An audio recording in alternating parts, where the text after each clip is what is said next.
Chapter 5 The Old Witch. The key that would unlock the Defiers' eternal prison first began to take form long, long ago. In the earliest days, far in the north, in the barren lands of ice and biting wind, something keen-eyed and razor-taloned lurked in a cave. It watched as Menoff walked the world and saw the people of the north as they emerged from nothingness. When it was hungry, it would sneak out into the night and snatch one of them, dragging the corpse back to its cave where it would drink the blood and chew the bones. After a time, the thing in the cave began to appreciate the northern folk for more than just the flavor in their blood and meat. It began to savor the strength of their spirits and to relish the taste of their ambitions and dreams. It learned to appreciate the vintage of their fears. It saw the merits of influencing them. Gradually, this being took on a new form, one which was more closely resembling humankind. Emerging from the shadows of the cave, it walked among the northerners as a stooped and withered old crone, garbed in a cloak stitched together from the time-worn hides of countless kills. It had come to learn the tongue of the northerners from their screams and their whimpering pleas. It learned the name the people whispered when they spoke of it, and it found the name pleasing. Zivana Aga. In time, they would come to simply know her as the Old Witch. She became something of a steward to the Northmen, bearing a strange affection for them and an unutterable link to their bloodlines. She saw how Menoff's gifts could be put to another use, to make her favored Northman tribes flourish. She encouraged them to build up their cities, though she cautioned them to always remain rooted in the wild places. Almost alone of beings on Cain, she walked in both places comfortably. The old witch had seen the Defiers stand against Menoff and had listened to the heretics' pronouncement as they were thrown into the hells of Yurkan.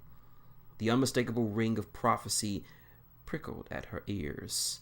The heretics' words were more than just words. The oath the Defiers swore that day was a pact that would be burned indelibly into their souls, fueled by their hatred for the corruption that spilt out of Menoff's civilization wherever it grew.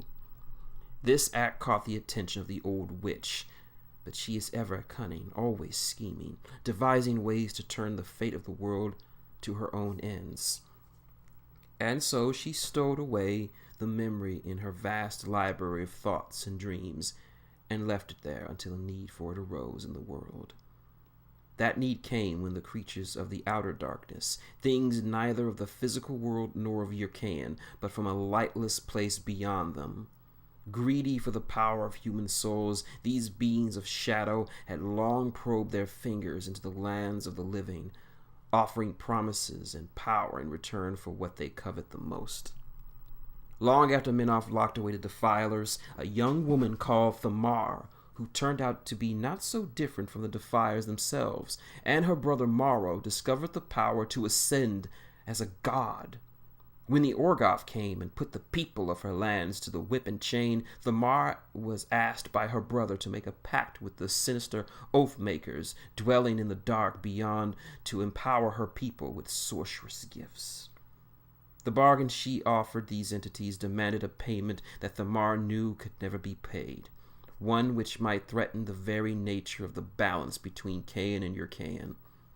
Like the old witch of the north, this self-made goddess knew the Defilers waited in hell. She knew that when they ultimately escaped, they would be Athemia to the degenerate humans, the creatures of darkness in need in order to thrive on. So, with the Dark Masters from beyond eager to bargain with her and unaware of the fate that awaited them should the Defiers one day be freed, the woman agreed to their terms.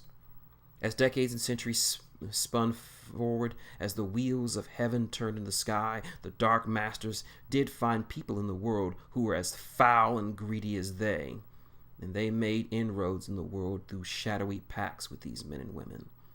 Such wicked humans were living testaments to the warning of the Defiers had uttered proof that in the flesh of scheming, flawed fruit of Menoph's gifts had wrought. While the weakness in humankind that Menof introduced may have helped precipitate the Dark Masters finding an opening and vulnerability in their souls, the unfathomable threat stood clearly apart from Menof. Even in hell, the defiers paid heed to the fragmented stories that reached their ears. They stirred, taking note of events in the living history for the first time since their imprisonment, and they watched the influence of those bound in the darkness spread. In time, the number of those willing to pledge their souls to the Dark Master swelled.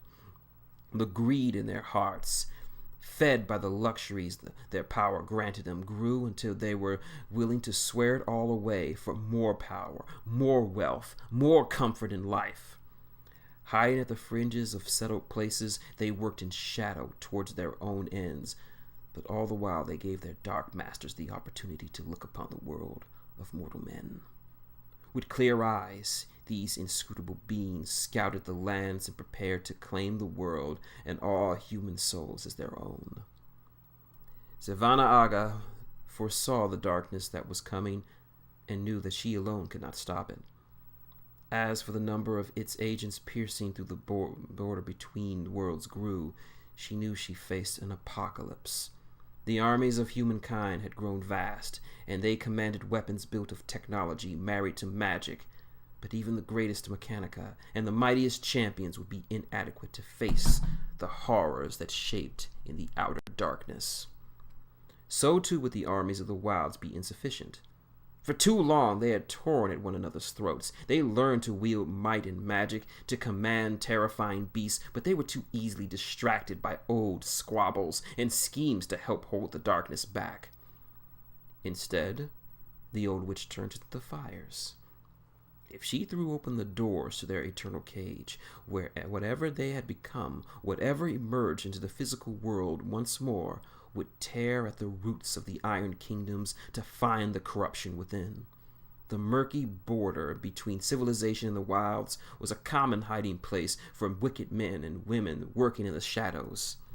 If the defiers set loose their harvest, they were certain to claim the Manifestants, who were the greatest allies the Dark Masters had on Kain.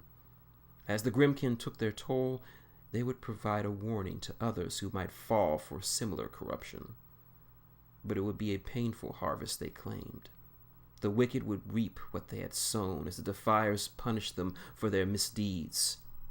In unleashing them upon the world, Savannah Aga would be injecting poison into a sick body in the hope that it would kill the deadly parasites within before it killed the patient. And despite the work of the wicked harvest, there would always be corruption in the hearts of humans. There would always be an abundance of foolish mortals seeking power, but the defiers and their motley throng could slow the encroachment of the darkness into Kain and give her more time to prepare for its arrival.